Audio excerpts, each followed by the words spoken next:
చిన్న చేపల కూర ఎలా చేసుకోవాలో చూపిస్తానండి. ముందుగా కావలసిన పదార్థాలను ఒకసారి చూడండి.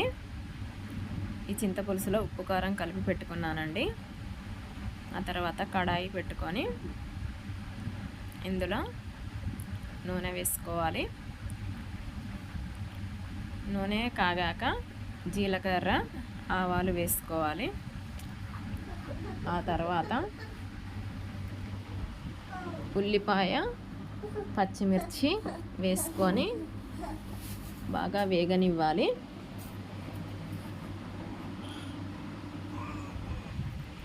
ఆ తర్వాత అల్లం వెల్లుల్లి పేస్ట్ వేసుకొని పచ్చివాసన పోయేంత వరకు వేయించుకోవాలి.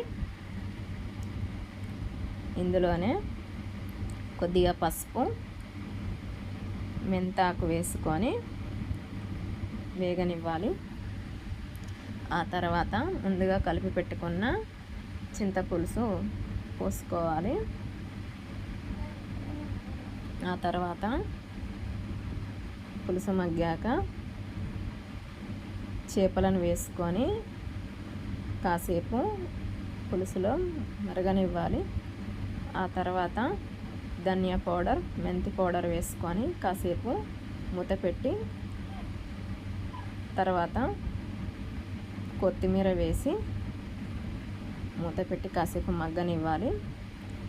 ఇంతేనండి, చేపల కూర రెడీ.